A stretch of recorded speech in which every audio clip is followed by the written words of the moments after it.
Eerily haunting, true stories about remote abandoned locations rich in history. Come with us, now travels from state to state, if you dare. Be the last time anybody sees us alive. I don't know where she has us, but we're gonna come.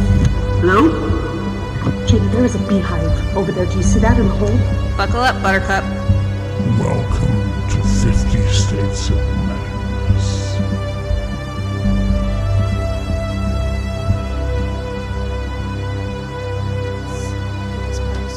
I'm recording. I don't know if you want to wear those glasses.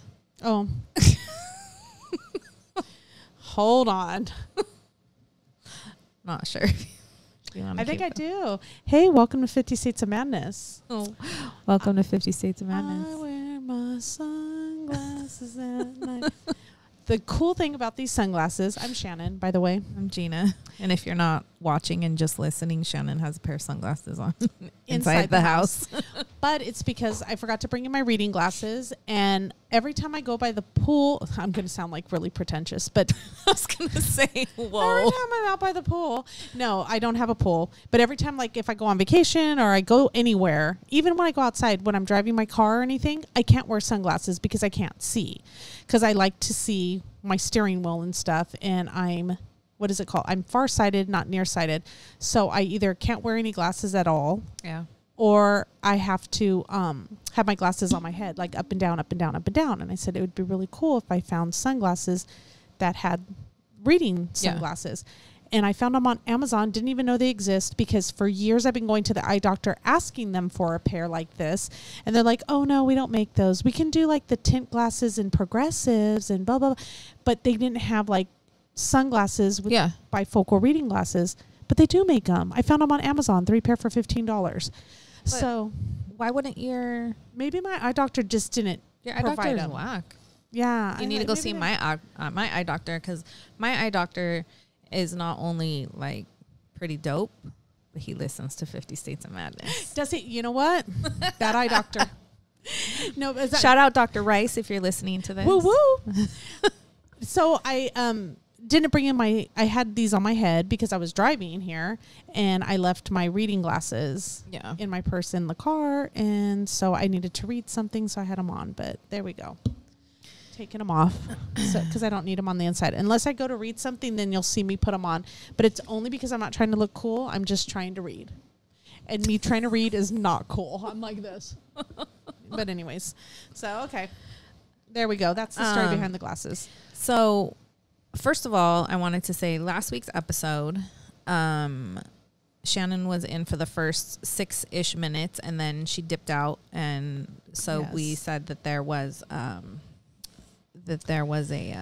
emergency. So which there was. What? Yeah, so I don't know if you want to go into a little bit of detail. And so first and foremost, he's okay.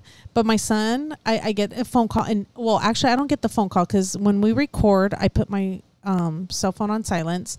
And usually me and her were on each of our laptops. And if I get a call, I can see it ringing in. But I was on the side of Gina. If you saw, me and her were sharing a screen. So I didn't have my laptop with me. And my husband calls Gina, which never happens. When I'm recording, he knows. Like, he knows I'm like, I'm going to be recording. He doesn't bother us. And he was calling her, and she looked over, and she's like, Gus is calling my phone. It was just weird, right? Yeah. And I'm like, well, maybe it's about Carlos, my dog. It might be about Carlos because I thought my dog was on his last leg, but that's a whole other story. But he's fine. Carlos is fine, too. So he's all... everything's okay. He's okay. But Nathan got hit by a car. That's my son, my 21-year-old who's going to put me in my grave early. Like literally every other year something it's always something with him, and him getting hit by a car was just the cherry on top. And it's the day before my birthday. So I'm thinking I'm going to have to put my dog down on my birthday, and my son gets hit by a car the day before my birthday. So I had to rush out of here because I didn't know what was going on. All we knew, he was in an ambulance on his way to St. Jude, but he's okay. He just got banged up. He got, on his chest, legs, everything like that. He's got a few bruises, some pain meds. He's probably really high right now on his pain meds. He's happy. But yeah. So anyways, that was, so I had to rush out of here. But yeah, so that was that. So I wanted to get that because it was the way that it happened so abruptly that it was even kind of hard to edit.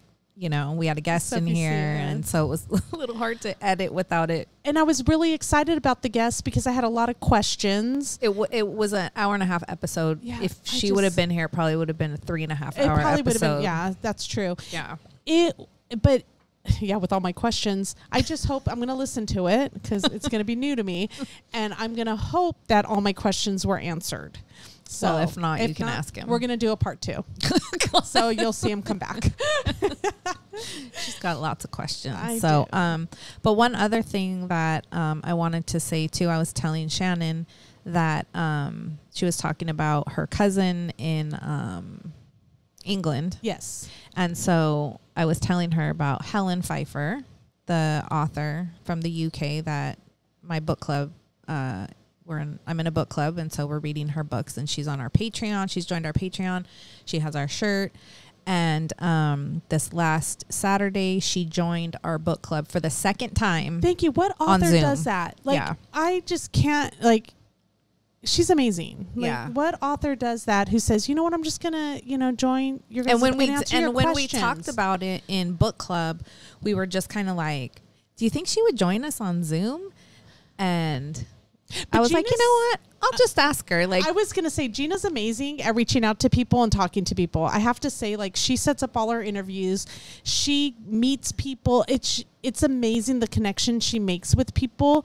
And if you only knew half the people that Gina is connected with and talk to on a daily basis, where she just reaches out to them and all of a sudden they're all friends. She's like, I'm going over to hang out at so-and-so's house.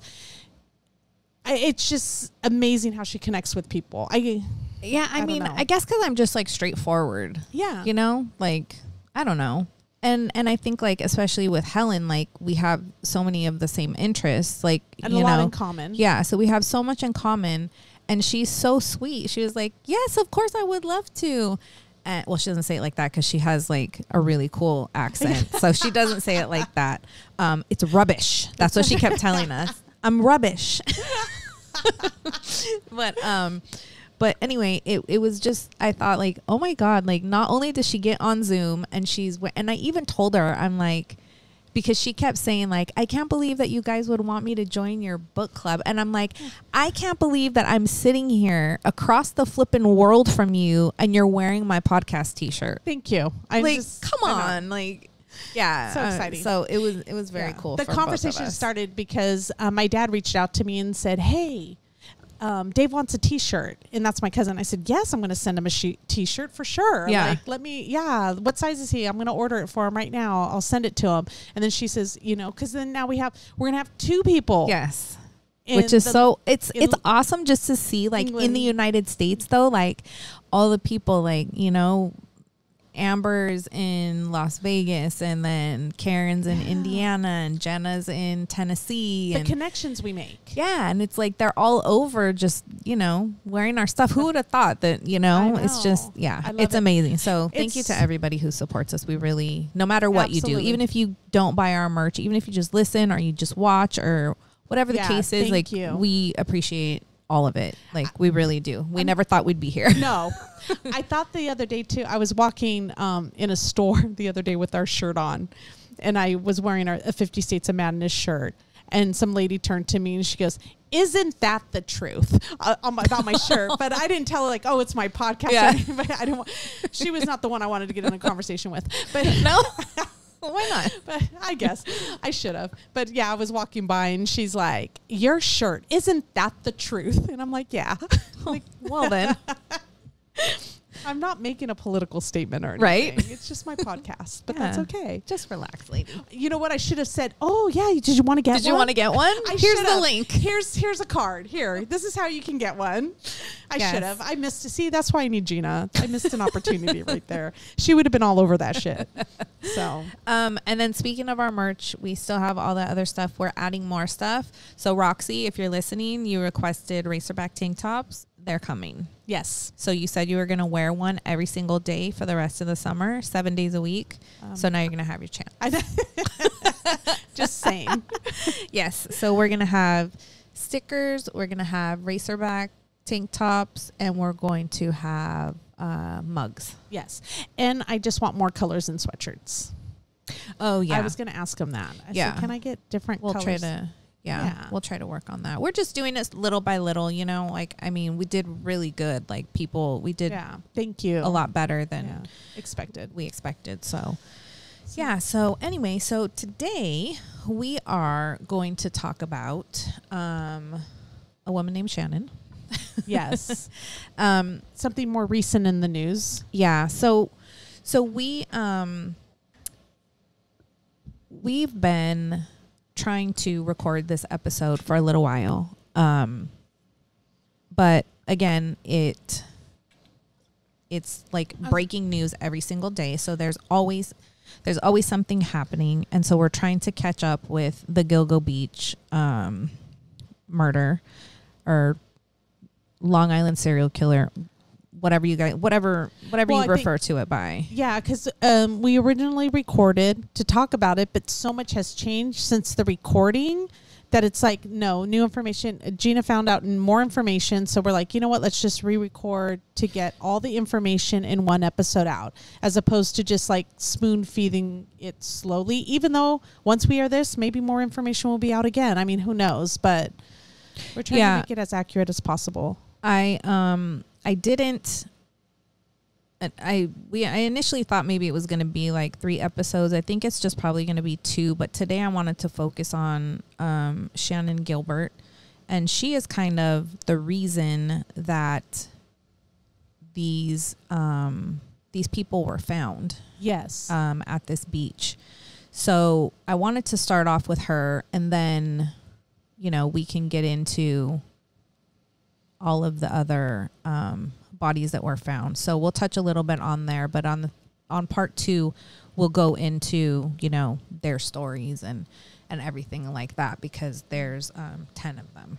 Wow. So okay. So there is a movie called Lost Girls, and that is on Netflix. And is that sounds very familiar. Was the one regarding Dean Corell called The Lost Boys? yes. Oh, okay. Yeah. Is it by the same producer or anything? I don't think so. Oh, okay. No, I don't think so. Okay. Yeah. Yeah. And so the movie is And I said his name wrong, but that's okay. Dean Corell. Yeah. Yeah, he doesn't deserve. No, it doesn't matter. Doesn't matter. The movie The Lost Girls, it's also a book, but it's kind of focuses on Shannan Gilbert, and she went missing, and it kind of focuses on her mom and everything that her mom went through to try to find her. And in the midst of them looking for Shannan, they have discovered all of these other bodies out there. So just a little bit about Shannan is she was a sex worker. She had a driver that would drive her to her, you know, appointments, which is very or common. Whatever you would want to call them. Yeah, it's very common. Yeah, and so so she didn't have a really good relationship, I think, with her mom growing up. Her mom, it kind of sounds like mental illness ran in their family. Shannan suffered from mental illness, as did her mom, as did another one of her sisters. So she had a few sisters, and it kind of just sounds like she was born to her mom. Her mom had her very young and wasn't able to provide for her. And so I believe her mom, she was given up. So, but then later they reconnected and had a relationship. But I think it kind of sounds like Shannan relied on her mom for money sometimes and stuff like that. She, obviously, you don't get into that profession because you like to. Yeah. So she was probably just trying 99% of them don't. Yeah, she's trying to keep sure food on her 1% table. There's some there that probably do, but yeah. So I think she was probably just trying to keep a roof over her head and food on her table. And so, so she was 24 years old, and I'm not sure how long she had been in this profession, but she's young. Yeah. Like if you look at it, 24 years old. Wow. Yeah, she was very young. And unfortunately, I think that these kind of things start way younger, especially these days. Yeah. This was back in the early, 2000s, but still, now I think it's just a lot more common, I think. So, so on this day in particular that we're talking about, Shannan calls her driver. Her driver's name is Michael Pack. And she tells him that she needs a ride because she's just finished a job in Manhattan and she needs a ride and needs her to pick him up, or needs him to pick her up. So this is in New York. Mm-hmm. Okay. And it kind of like, we'll put up a map, because when we start talking about like the different locations and stuff, maybe not on this episode, but on the next episode, when we go into like where all these other bodies were found, it can get a little, if you're not familiar with the area, there's like all these beaches. And like, to me, when you say Oak Beach, which is where she disappeared from, I think of like Huntington Beach, or, you know what I mean? Like you're thinking of a beach that you lay in the sand. That's not necessarily the case here. Little marsh area and stuff where bodies can hide. Very marshy area. And, so we'll kind of get into that. East Coast beaches are a little bit different than West Coast beaches. Yeah, definitely. So, so why did the Beach Boys song just pop in my head right now? Are you gonna sing?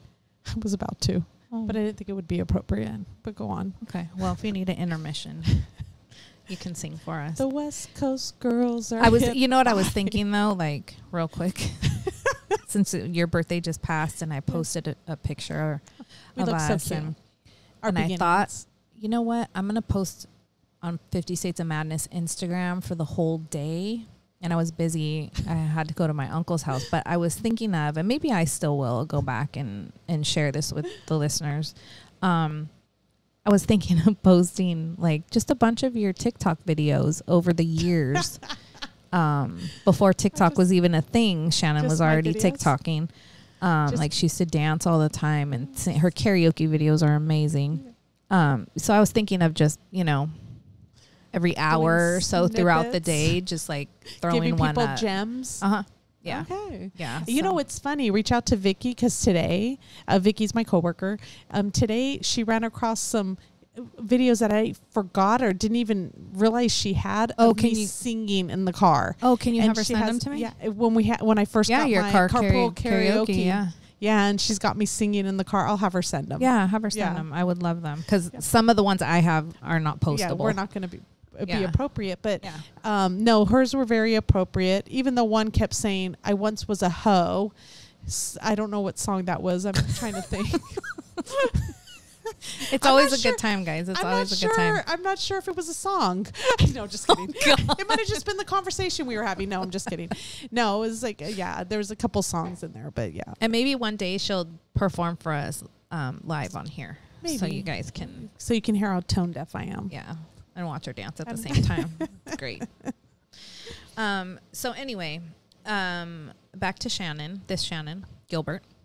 So she calls her driver, and she asks him to pick her up because she has another call that she wants to take from a man named Joseph Brewer. And apparently Joseph Brewer lives on Oak Beach in Long Island, and it's over an hour away from where they were at. And so she says, it's going to be worth the money, so please, come pick me up and take me. So he agrees, and they arrive at Joseph's house. Shannan goes inside for a while. Michael stays in the car. A little while later, Shannan and Joseph come outside and tell Michael that they're going to run an errand. They're gone about 15 minutes. And I believe that I read somewhere that they went to a CVS and then came back. And then go back in the house. And then about 2.5 hours later, Joseph comes out to get Michael and asks him if he can come inside and get Shannan, because she's acting very strange and she won't leave his house. So she's acting very erratic, and he wants her at this point to leave. So Michael goes into the house and tries to get her to come out and go to the car. Shannan is acting very erratic, and Joseph tries to grab Shannan from behind to just, I think, kind of get her out of the house. To carry her out of the house, and so she kind of freaks out, and she goes and hides behind the couch, and she calls 911. So this 911 call comes in at 4:51 in the morning, and it lasts until 5:14 a.m. So during this time, this obviously this is like a 23 or so minute 911 call, and we've listened to the whole thing, and she kind of, I don't want to say like slips in and out of consciousness, but like lucidness. I don't know, like being aware of where she is. I don't know if, like she clearly just doesn't, kind of confused. Yeah, she doesn't know where she is because they keep asking her. Yeah. But there's also times in this 911 call where the operator's talking to her and she's answering questions when they say, like, what's going on? And she says, there's somebody after me. They're going to kill me. And they ask her questions, and then all of a sudden she just stops answering the questions. But you hear her talking to these other men who are her driver, Michael Pack, and then this Joseph Brewer, who has hired her to come to his house. So you hear her having conversations with these two. So I don't know if maybe at that point she maybe put her phone down, like away from her ear. Yeah. I don't know. But she keeps saying, like, what are you trying to do to me? And then at one point she tells her driver, are you going to kill me? And he says to her, are you crazy? And he kind of laughs, like, and they don't know what's going on. Asks her, like, are you okay? Like, what's going on? And according to him, she was not in this condition when they get something dropped her off else when they did the run to CVS? Well, and that's what I think a lot of people. So in this case, with this case, there's so many different theories because it's pretty much, I mean, I would consider it like an unsolved case still. Yeah. There's a lot of theories about what happened. A lot of people say that, maybe they went to, instead of going to CVS, did they go make a drug deal? Yeah. And, unfortunately, we only have what Joseph says and what Michael says. Yeah. But. And how do we know the ages of Joseph and Michael? I would say Joseph is probably like in his 20s, also maybe later 20s, and Joseph is probably in his 40s or 50s. So Joseph's in his 40s and Michael's in his 20s. Yeah. Okay. Yeah. So after, they can't get her out. So at this point, they can't get her to leave. And so Joseph basically says, I'm going to go upstairs and you need to get her out of my house. And does Joseph have a family, or is he single? I believe he's single, yeah. Oh, okay. Yeah, I think it sounds like he's single. I mean, I don't know. For all I know, his wife could be in the next room, but I don't think so. Yeah. I think he's, yeah. State Police, Trooper Fry. State Police. Yeah, there's somebody after me. I'm sorry? There's somebody after me. Where are you? There's somebody after me. Okay, where are you? There's somebody after me. Where are you, ma'am? I don't know. You're driving right now? No, I'm inside the house. I'm sorry? I'm inside the house. What house? I don't know. Can you trace where I am? I'm sorry? Can you trace where I am? No, I can't. What's your callback number you're calling from? Huh? What phone number are you calling from? Somebody's after me. Please. Are you in Suffolk County or Nassau County? I'm in Long Island. Where on Long Island are you? No. No. No. No, stop, no. Where in Long Island are you? In Suffolk County? Nassau County? Huh?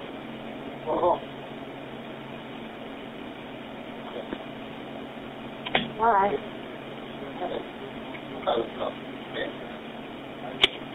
Why you call me by my name? Why? County, you on the line? Stop. Please. Stop it, please. Please stop. Please. Can you shut the door? No, time to go. Please. Please. Please. Go that way, please. Come on, let's go. Come on, roll that side. Come on, go outside. Come on, all of us. Come on, roll that side. Come on. No, please. Come on. Come on. Please, come on. Please. Come on. Why?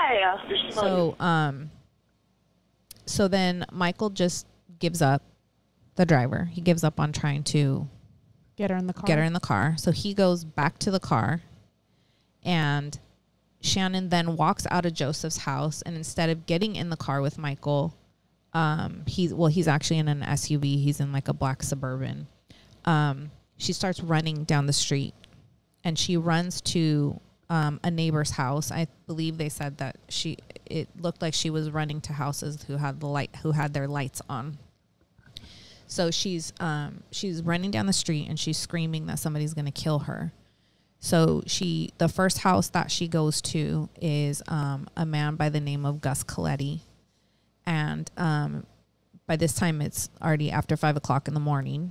But he was awake. I guess he was getting ready for, I don't know, work or something, but he was up already. And so over the years, his story has changed a few times. So he says that first he said that he let her in the house, and then he said that he didn't let her in the house. But he at first says that I let her in, she sat on the couch, and then he later says that no, she was I just talked to her at my door. But then, regardless of that, he tells her, I'm calling 911.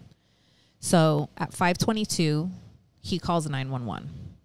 And then apparently when he tells her I'm calling 911, she takes off running again. So now she's running again down the street looking for another house.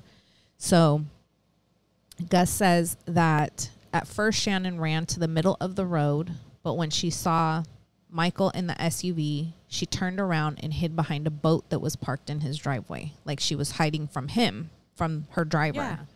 Yeah. And then Michael drives by Gus's house and yells out the window to him, asking him if he'd seen Shannan anywhere. So I'm assuming he didn't see her hiding behind the boat. The bush, yeah, or the boat. So then Michael told Gus that they were at a party down the street. Shannan got upset about something and took off, and now they can't find her. Gus doesn't say if he's seen her or not, and just tells Michael that he's called the cops. And Michael responds, "You shouldn't have done that," which is, I don't know. Strange response. It is, but it isn't, because I'm sure he's probably a little worried about what they're doing, because I don't think this is legal what they're doing. So yeah. I think that's what's going in, like she's going to be charged with prostitution, and, he's going to be an accessory. So I'm sure that's probably going through his mind. But nevertheless, that's what he says. That's what he tells Gus, is you shouldn't have done that. So as Michael and Gus are talking, Shannan takes off from behind the boat and continues running down the street. and Gus tries to follow her, but he isn't able to keep up with her. She then goes to another home that's further into this gated community. So where they live is like a gated community, really nice houses. I'm assuming these people are well-to-do. So she goes to another home. She knocks on the door of a lady, and this lady is too scared to open the door. She says that she has her elderly mother there that she takes care of, and she's kind of talking to her through the door. And she never opens the door. So she also calls 911. So there's 3 911 calls made like consecutively. So Michael is still looking for her. And Gus is at the front gate waiting for the police to come. Like this, it's like the entrance to this gated community. So after 45 minutes, the police show up. They never did a full search of the neighborhood. And they just chalked it up to a domestic disturbance. And I think that this is, they never sent police to the first home, to Joseph Brewer's home, which is where she initially was. Well, because I don't think Gus knew that. So to even send them there, like it was like... Well, no, but that's where she initially called from. But she didn't give him an address, right? So in this thing, she keeps saying, like, she doesn't know where she is. And she keeps saying, can you trace me? Can you trace my call? And I think that this case gets like a little like... I feel like a lot of people think that there's a lot of corruption going on, like with the police and all of that. And a lot of weird stuff does later happen. But I think that the reason that the police weren't dispatched, first of all, is because they didn't know where this girl was. They didn't know where to go, yeah. You know? She didn't know what to tell the dispatcher. She didn't know where she was. Yeah. And for the dispatcher to stay on the line with her for 23 minutes, trying to continually ask her, where are you at? Where are you at? What are you by? Like, what county are you in? They even transfer her to another 911 operator to try to get it from her. And they're unsuccessful. So I think that, you know... But again, like when you look at it from a parent's point of view, you're just, you know, you're upset. Like, why did none of this happen? Why didn't anybody go help her? Why did nobody help her? Yeah. And her mom, you know, has issues with this. Like, it took you this long to send the police out. Like, why did it take you so long? Yeah. So, but they sent the police out as soon as Gus called with an address. And could they connect the two that they were talking about the same girl? I don't think any of this was connected until after the fact. Yeah. And back in those days too, because I know now it's easier and faster for like what is it? What's it called? Oh, well, I mean, now if like departments can connect information and they can put things together quicker because of computer technology and stuff. But what year is this again? This isn't 2010, so I mean, it's not forever ago. But technology. I mean, now you call from a cell phone and they know exactly where you're at. Yeah. So. And back in the day, they would tell you, do not call from a cell phone because at least if you call from a landline, we know where you're at. But on a cell phone, they couldn't, and now they can. So, right. Yeah. So, so basically, they never, you know, since none of these were ever, you know, put together until later on. Yeah. Shannan was never seen from or heard from again. That was the last time anybody saw her. So, her family didn't report her missing because, like I said, she didn't live with her family. It was just kind of, you know, it wasn't odd for her to be away for a couple days or whatever the case may be. So, so on May 3rd of 2010, 2 days after Shannan had gone missing, her mom, Mary, receives a call from a man named Dr. Peter Hackett. He asks Mary if her daughter is there or if she's still missing. Dr. Hackett told Mary that he runs a house for wayward girls and that Shannan had been with him right before she went missing. He said that he had taken her in off the street and was giving her had given her a drug to help calm her down. Then she left with her driver and never returned. Oh, maybe it just took a while for that drug to kick in. It turns out that Peter Hackett lives in between Gus Coletti's house and the next house that she goes to of the lady that doesn't open her door. Okay. Dr. Hackett lives right there. This is after the first 911 call. Yes. And it sounds like after the second 911 call. Wow. So at this time when he calls Shannon's mom's not even aware that she's missing. Yeah. She has no idea. So she asks him, "How did you get my phone number?" And he said that everyone that he treats has to fill out like this emergency paperwork, like who to call in case of an emergency, and that Shannan wrote her number down. And her mom swears that she never would have done that. She would never have given her number. Only 2 days after her disappearance, her mother, Mary Gilbert, hears from a mysterious stranger. I got a phone call from a man. He said, my name is Dr. Peter Hackett. I'm calling to see if your daughter Shannan is there. I said, no. I said, why? Who are you? And he said that he ran a wayward house for girls. Shannan was there. She was upset. He'd given her some medication to calm her down, and he was worried about her. Is she home? Dr. Peter Hackett, a former physician for the Suffolk County Police, who was living in Oak Beach when Shannan went missing in the neighborhood. I had asked him, how did you get my number? And he told me that, it's the policy that if anyone goes to his house, that he has to have contact information. And I knew that was wrong. It's very odd. But regardless, this is his story. So this is what this doctor is claiming that, so it wasn't like she just was running down the street. Because to me, like, if this happened when she's running down the street and she's knocking on doors, he's going to say, "Oh, come in, but fill this paper out first." Yeah, and I'm going to give you a drug. And then I'm going to give you a drug that's going to calm you down. Out of the blue. That is so strange. But then she's going to run, but she never got back into... He claims that she got back into the truck with her driver, but she didn't. And is this... And to me, too, is this before... And it's proven that he lives there, right?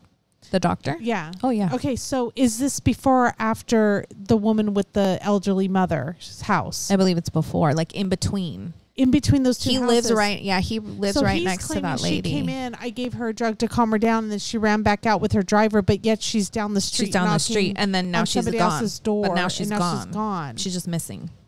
Yeah, she disappears into this but marsh that's area. His story that she came in between.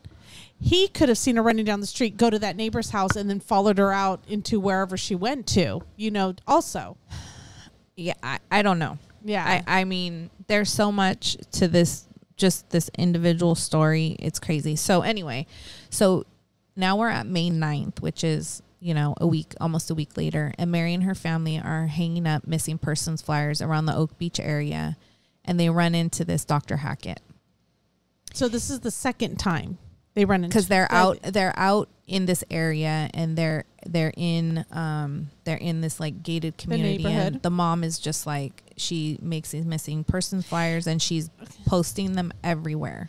And I know you might not have the answer to this, and I'm sorry, but after he contacted her on the phone and she's thinking this is strange, does she know that so she's aware that he lives in this community? Any time in between that time, did they contact each other or talk to each other? Or this is just the second contact they're making is when she sees him? Well, she's, and this is going on the whole time. She's insisting to the police, like, you need to check him out. You need to check him out. Yeah. And this is where a lot of issues come in, because I think they weren't, I don't want to say... There was no urgency put on her case because she was a sex worker. Yeah. Which is... And so to them, it's like, if you're going to lead this reckless life, then this is what's going to happen. That's not fair. Regardless of what life you lead, you're still a human, and it shouldn't matter. Yeah. You're still someone's... You count.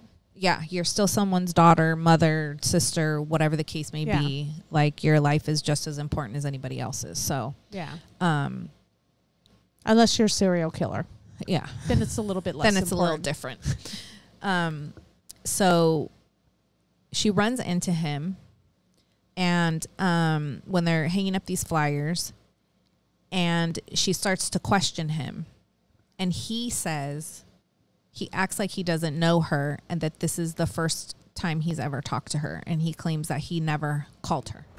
Peter Hackett has refused a formal interview with Crime Watch Daily, but we waited for him in the courthouse parking lot after his deposition to see if he had anything to say. Did you run a home for wayward girls? Of course not. So you didn't have anything to do with Shannan Gilbert's death? Of course not. We never quite got his side of the story, but we certainly got a shocking interview. So you never ran a home for wayward girls? Nope. And you had nothing to do with Shannan Gilbert's death? That's correct. But don't forget, Shannon's mother says he absolutely told her he ran a house for wayward girls in a phone call to her. What about all the other girls? Ah! Jesus! What was that? My defibrillator. You sons of 911. No, right don't. now. No, it's all right. No? I'm a doctor. I'm calling 911. You call 911, I'll refuse. I'm going to call 911. You, please sir, don't. Please, doctor, let me call 911. Okay, would you find out these guys caused me to have a defibrillation? Just take pictures of these clowns, would you? Despite all... Okay, I'm bringing up another point.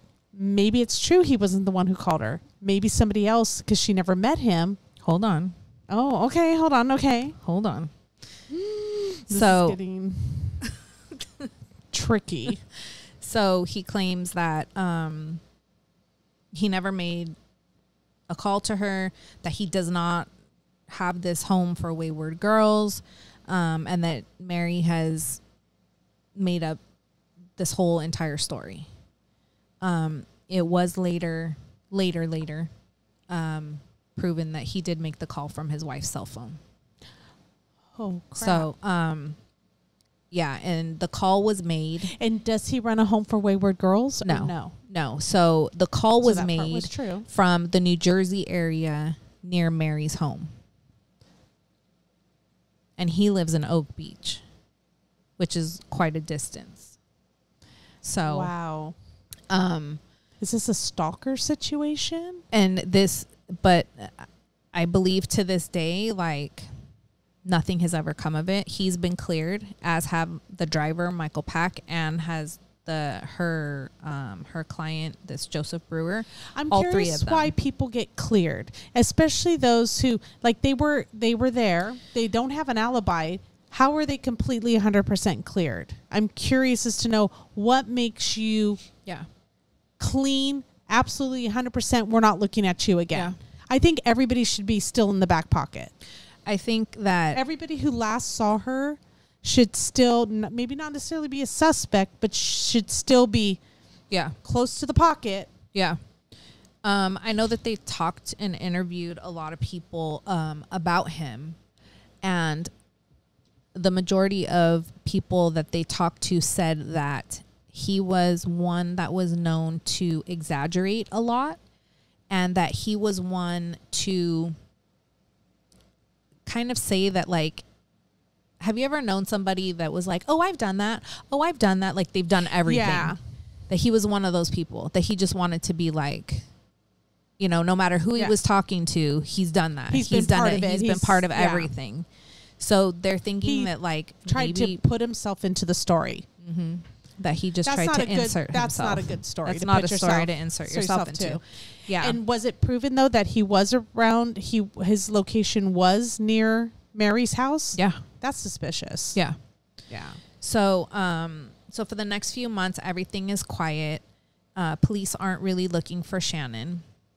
Towards the end of the year, a police officer, now this is something that I found was when I was listening to different podcasts and then when I watched the movie, this is something that was a little bit conflicting. So I'm not too sure, like, what to believe and what not to believe, but because they're saying that the police are saying that one thing happened.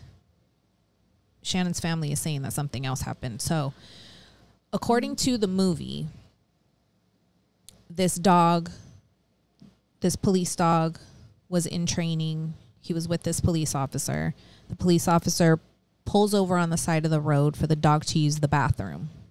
And he runs off into the marsh and he finds these bodies. But according to podcasts and different articles that I've read, it states that this dog, being that he was in training, whom might I mention, this dog's name is Blue. Oh, isn't that weird? Because Shannon, yeah, my husband's name is Gus. Yeah. Coletti is a family last name for you, and now the dog your brother's name is Joseph, and my brother's name is Joseph. Yeah, and we have Blue the dog. That right is crazy. Yeah. Okay. Yeah. So so according to the other stuff that I've read, that this officer was training Blue and that he had taken Blue into the marsh to do like training exercises with him. And that's when he found the bodies.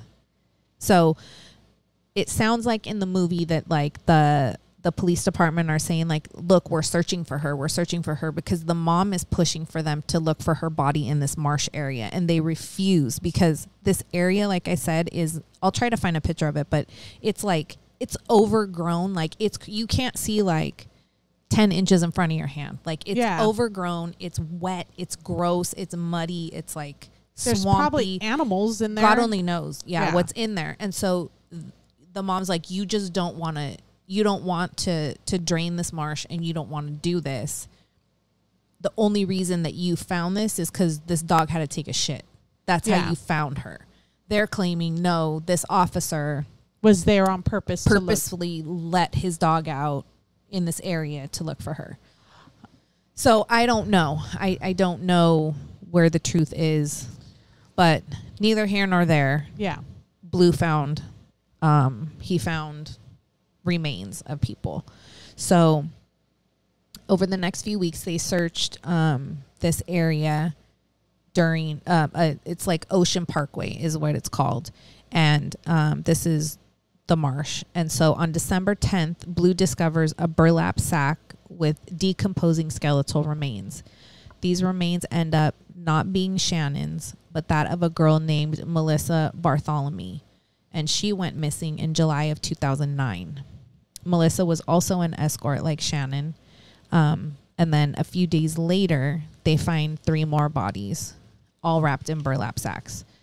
Can they trace these burlap sacks? Well, I mean, they're, I think that when that's another thing that Mary, Shannan's mom, was pushing for, like, can't you, because apparently there was burlap found in Peter Hackett's, the doctor, in a shed or something in the back of his house.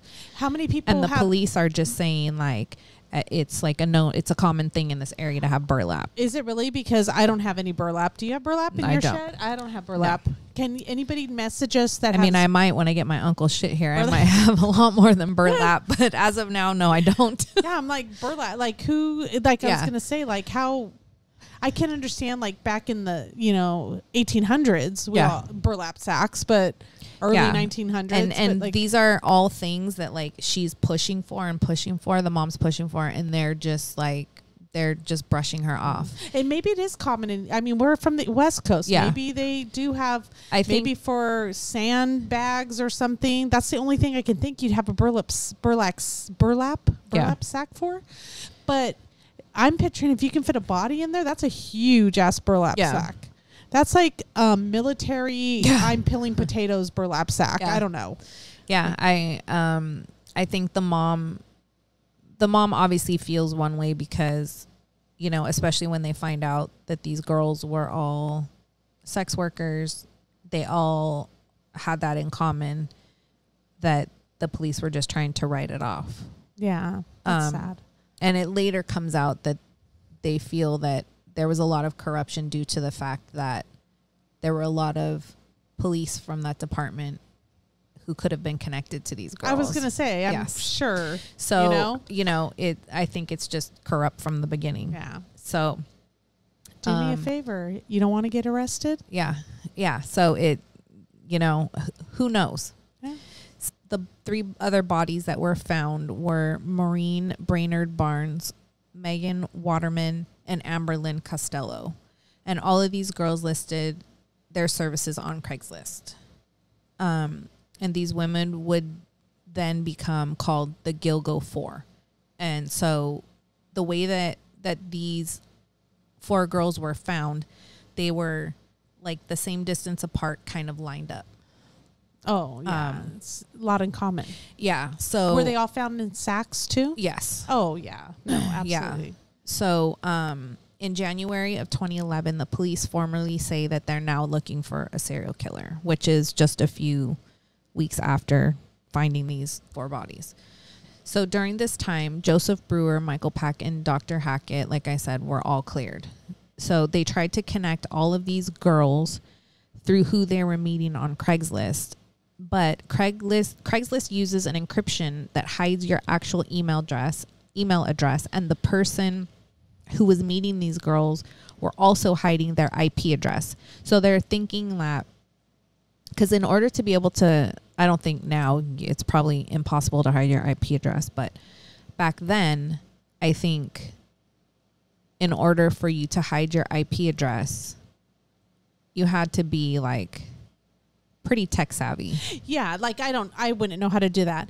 I'm just looking up because when you said they were all listed on Craigslist, I don't know if you remember if years ago they had the Craigslist killer. Is it the same one? I don't think because so. This is like April 10, 2009, 29-year-old Trisha, an escort, was gagged, bound, and robbed at gunpoint. I think those at a girls, Westin hotel. Yeah, they were all found in hotels. They were all yeah, I don't think their bodies were like, this area is kind of like the Texas killing fields where it's just like a dumping ground. Okay. It's just because it rang a bell and I'm like, is it like, did they give it several names? But no, it's completely separate. So just to be clear, this is not the Craigslist killer. No. Okay. No.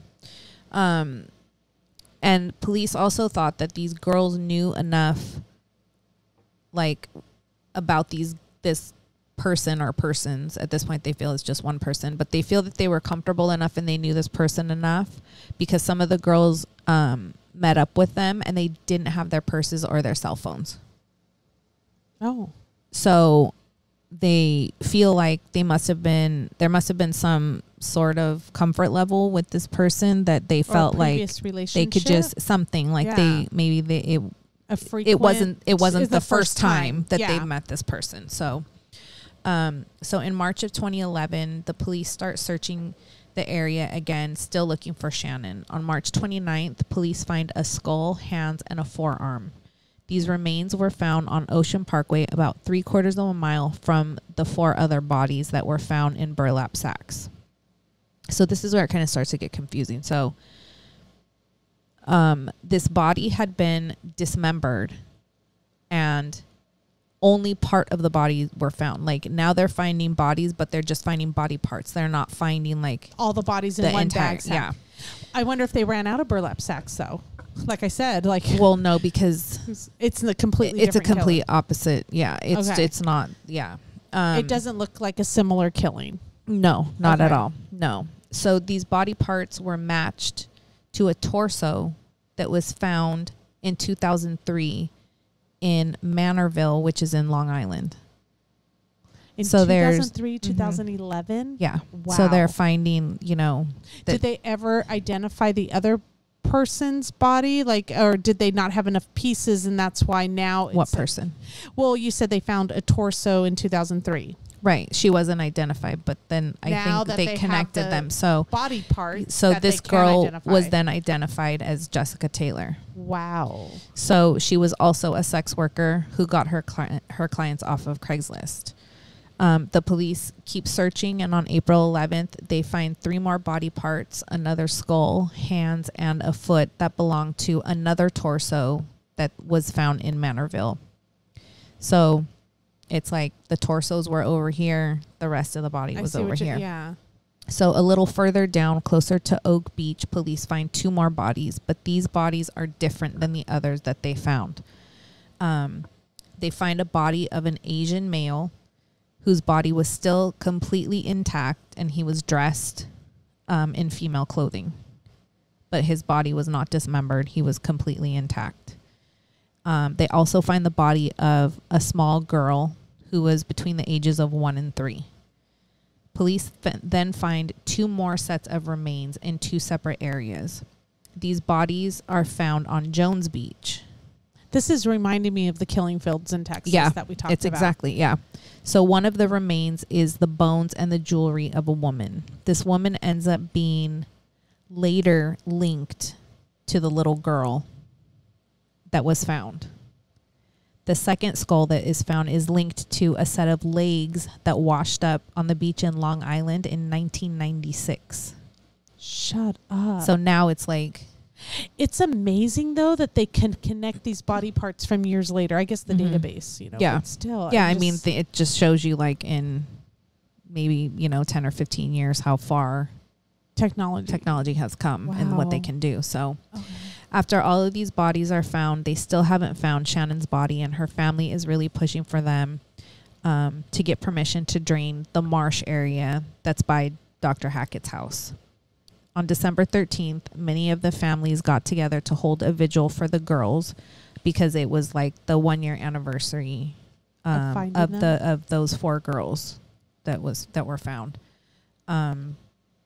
So during this vigil, that's when they find Shannan's body. How? And Shannan's mom is out there. Like, are the police out there at the time they're doing the vigil? Yes, so they got permission. But I don't think that anybody had told Shannan's mom that they had got permission to drain the marsh and go dig out there. And so she was there only in town for this vigil that they were having for the other, because she had kind of, in the beginning, she wasn't really pushing to, I don't want to say make friends, but get close to these other 4 girls' families. But then later on, she becomes close with them, and they kind of like form this group where, they're gonna find whoever did this, because they're saying that Shannan's, she wasn't connected to all of these other people. They're saying that she wasn't murdered or was done in a different way, but they still haven't even found her body yet. Yeah. So she's just kind of because they haven't found her body, I think that they're just, kind of brushing her to the side. So the police actually take Mary, Shannan's mom, to the back porch of Dr. Hackett's house, because from his back porch, you can see exactly where they found her body. And that's where she was there, like, watching the crime scene technicians, like, actually find her daughter's body. And that's where she was watching from, his back. 18 months after she disappeared, Mary Gilbert gets the shock of her life when police take her to view the scene. One of the detectives picked me up in his car, drove me to Peter Hackett's house, took me on his back balcony of his house. And from his balcony, they pointed and showed me where they found my daughter, behind his house. I'll never forget that day. You were on Peter Hackett's back porch. Yeah. Why? Why would they do that? Why would they take me there? Out of all the other houses. It's so convenient, because I know in the past, and we've seen, like, serial killers like to keep an eye. Mm-hmm. Mm-hmm. They'll frequent places that they've dumped bodies. They look, it's just what a coincidence. Yeah. And I don't and believe so in how's he cleared? So, and he's cleared. How is he, I don't get it. Yeah, it doesn't make any sense. Like I said, keep him in your back pocket at the very least. Yeah, if anything. So Shannan's remains were found on Oak Beach, which is right where he lives, closest to the child that was found, and then furthest away from all of the other victims that were found. So we'll put a map up because this is, if you're not familiar with that area, which I'm 100% not, you can kind of see like they're close. They're close to each other. It's not far. It's not far at all. So when Shannan's body was found, she was found lying face up, and she wasn't dismembered. She was not in a burlap sack like the Gilgo 4. Yeah. So a quarter mile from where she was found, they found her jeans, her pants. And they said that it appeared that she removed her pants herself. Now, how you can tell that, I don't know. How can you tell that? I have no idea. Yeah, I'm like trying to think of a way that... The only way that I'm thinking of is, but anybody could do that. Like if they weren't inside out. Yeah, like nobody went like this and pulled their pants can pull off them of from her, the bottom. but you can pull from the feet part. From the feet. But I was thinking, because they were inside out. Because when I take off my jeans, I pull them down and I kind of stomp on it. Like, Yeah, see, I don't. I take my feet out because I don't want them inside out. See, I do it inside out because that's how I wash them. Yeah, see, so who knows? Yeah, that's why I'm thinking. Like, I take my pants off different than you take your pants off. So how would you know? Oh, that's weird. Yeah, so I don't know. I didn't understand that. So if anybody can explain that, how they know that she took off her own pants herself. So I wonder if no, because they can just pull them downtown. I'm wondering, like, is it not unbuckled? Because some pants I can just slip off and without. Well, they were jeans. Yeah, I can slip off some of my jeans without unbuckling them. Yeah, and maybe they're thinking like at this point, like somebody's going to be in a hurry and they would just grab them and like rip them off of her, and they weren't found that way. They weren't inside. I don't know.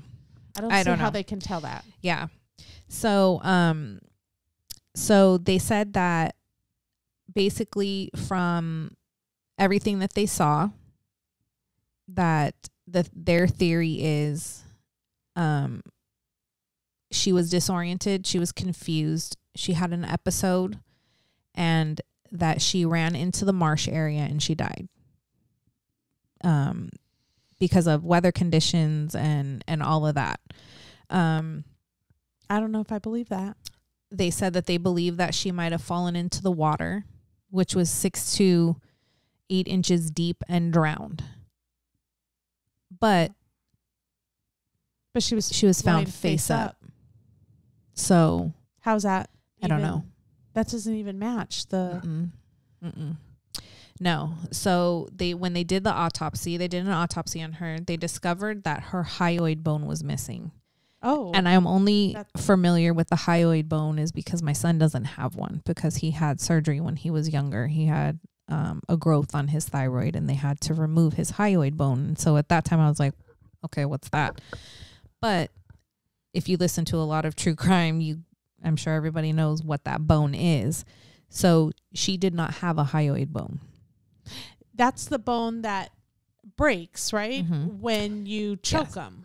Yes, when they're strangled. When they're strangled. So was it broken, or she just didn't? It was missing. Did they cut it out of her, or is it like your son where it was removed? Yeah, no. So I don't believe she had any any surgeries. But how can it was missing? Gone. So they're saying that they believe that it was taken by animals, because you have to remember, like, her body is decomposing at this time too. Yeah, it's not just like you or I, you know, laying there. So they're saying that they believe that it could have been lost in the marsh area somewhere, but I think it's odd that it would just be that bone. Well, I'm thinking if she was decomposing and it was broken by strangulation, then it would be easily removed by an animal. Yeah. So because that does indicate strangulation. So so in 2012. So wait, I'm going to go back to Trey for a second here, your son. So without a hyoid bone, what is the hyoid bone? I don't think it has. I don't think it has any use. It's just. I mean, it's kind of like right here by where your Adam's apple would be. Like it's just this area right here. Okay, but it's not protecting anything. Like I don't him think not so. having it. He's I not mean, in any he has more of a danger. No, he has a scar right here on his neck, but I don't think. But like, there's nothing where like. If I he mean, gets hit I used hard to. there I used to Okay. mess with him when he was little. I used to tell him like, "Oh yeah, they're just gonna cut your neck right here, and they're gonna make you like a Pez dispenser, like a flip top, and then they're gonna You're cut so it out and then flip your head back." mean. And so, I know I told him the craziest shit. How old was he? He was 9. I'm sorry, Trey. He's so traumatized still. I know. I don't want to be a Pez dispenser. I know. That's what I told him. I'm like, it's okay. They're just going to cut your neck and then they'll flip your head back and they'll cut your head off. They'll flip it back and cut out what they have to and then flip your head back on. So your head back on. You know, when Savannah had eye surgery, I never asked him like exactly like how the surgery was going to go. They just said, oh, she needs surgery on her eyes. And after the surgery, that's when the doctor explained to me what they did. And I think I would have freaked out if you would have known. If I would have known. But for her eye surgery, they had to take out her eyeballs. Yeah, of course. And go behind. I did not know that. Yeah. I just thought, like up the nose or something. Yeah. No, literally her eyeballs were out of her eye. Well, when Jasmine had open heart surgery, they took her heart out of her body. That's insane to me what doctors can do. Yeah. Okay. Yeah. But yeah. So back to her hyoid bone. And back to I'm going to make that appointment for Trey. He needs to talk to somebody. He's fine. He's fine. I'm going to ask him today if he's fine. Yeah, he'll probably tell you he's not, but that's okay. So in 2012, her death was ruled accidental. I just don't see how that's possible. Yeah. Her family was very upset about the findings and disagree with their cause of death. The exterior of her remains were tested for drugs. None were found. Okay. However, they didn't test her bone marrow. And apparently that's where they should have tested. Like it could have been a little more, It went through the system, but you can still find it in her. Yeah. Yeah. So that wasn't done. And also, I mean, she did have, what is it? Mental. She did. illness And I keep in my mind, I keep going back to that because honestly, I think of the Elisa Lam thing. Yeah. And, I've said it on here before. I think that's what happened to her. I think it was just... She had a break. She had a mental break, and that's just what happened to her. And I know that there is a lot of things that make this Dr. Hackett look guilty, but when you back the story up to her, when you listen to this 911 call, and you start from there. I understand the mental break thing, but I just don't know how she died. Like, I don't agree with the findings on how she died. Well, so if she were to have run into that marsh. But the drowning part, it doesn't make sense. Well, if she's found face up. I mean, I think if you take the weather into consideration, I think she could have just... Do you think the water was deeper at the time? I don't think she drowned. I think she just probably succumbed to the conditions out there, I don't know. I just I don't know. I wish that there was more testing done on her. Like I wish they would have tested further about drugs being in her system. Yeah. But most people thought that her death had nothing to do with the other girls' murders, that it was just like a bizarre coincidence. Well, we're going to play the 911 tapes for everybody so they can judge like what kind of mental state she was in, like to hear her. Yeah. Well, and the family had a second autopsy done on her, and it was done by Michael Baden, who is a world-renowned, autopsier. I don't know what the word is. Forensic scientist, whatever you call them. But he's done autopsies on some very, very famous people and some really,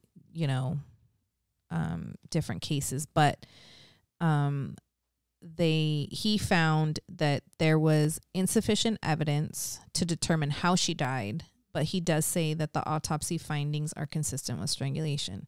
So, is that because of her missing the hyoid bone or what? Like what? I mean, obviously you can't find ligature marks. You can't, it because of the conditions. I'm sure her body was not in the greatest. Yeah. When they found it wasn't in the greatest condition. So, and another thing that, and we'll kind of get into next week about, all this corruption that they think was going on in the police department. But keep in mind that this happened May 1st of 2010. It wasn't until 3 weeks ago that her 911 call was released. Yeah. Why? I'm saying because they thought it was, I just believe they didn't think it was necessary if they were not ruling it as a homicide. You know what I mean? But why now? Because of all the media attention towards the other ones that, because of the serial killer and all that coming to the front. Who's the guy who's arrested for the other ones now? It was. Yeah. I mean, that Rex Hauserman or whatever his name is. But I just feel like, isn't that supposed to be like released right away? I don't know. Are all 911 calls released? Yeah, I would think that especially in a case like this. Based on request, but if they didn't have a body at first, let's say at first, of course they found her later on and they maybe should have released it at that time. All they were telling her mom is that she was saying there's somebody following me and they're trying to kill me. That's all she would say. That's all they told her. Like, they didn't let her listen. I don't know why they wouldn't. So I just, I don't know. I don't understand. But, so, in July of 2016, one of Shannan's sisters, who, again, we go back to when we said in the beginning that her family suffered from mental illness. One of her sisters suffered from schizophrenia and had a mental break of some sort. And Mary, Shannan's mom, tried to intervene and unfortunately was killed by the sister. So the story just gets even worse, Yeah. But the sister, she still has another sister that her name is Sherry. I believe the sister that killed the mom's name is Sarah, and then the other sister's name is Sherry, and I believe that Sherry is still fighting for justice in this case. And I'm sure even more so now with all this other stuff coming out. Yeah. But the mom just never gave up trying to find her daughter, and once she was found, she always fought for them, because she would just always say when they would, air this on the news and stuff like that, like, stop calling her a prostitute. Like, she's my daughter. She's a human. It doesn't matter what her profession You wouldn't was. be like, oh, they found the grocery store clerk or the school teacher. They wouldn't say that. But the fact that she's a sex worker, that's what they're making light of, instead of her just being a human being, Yeah. Just give her a name. Yeah. So unfortunately, that's how her story kind of ends. And you never know. I mean, hopefully, as it stands now, this story is far from over, because just 2 days ago, they just identified another body. It's crazy how it keeps changing. That has been, updating. That was found, like bones of another person. So after 20 something years. So, I don't think this case is far from over, but I feel like, next week we can go into the Gilgo 4 and then, the other bodies that were found and talk about them. Learn about the victims. And then we'll just try to keep on top of everything, that's maybe there'll be more updates next week. Yeah, that's going on with this piece of shit that they just arrested. So so we'll try to stay on top of it and keep everybody up to date as much as we can. Perfect. Yeah. So thank you to everybody for listening and for watching. Thank you. And if you would like to support us on Patreon, thank you to our Patreons. We are at patreon.com/50 States of Madness. We're on all social media platforms at 50 States of Madness. And our merch store is 50statesofmadness.bigcartel.com. And like I said, we'll have more stuff coming out hopefully in the next couple weeks. And I think that's it. Thank you for that's all I got for your continued support. Yes, definitely. We're reaching we're almost at 300 subscribers on YouTube. We're viral. After I post Shannon's dancing videos, that's gonna be it. That's gonna be what takes us over the top. Yeah. So but yeah, thank you for everybody's support. We really appreciate it, and we will be back next week. Thank you so much. Have Bye. a safe week.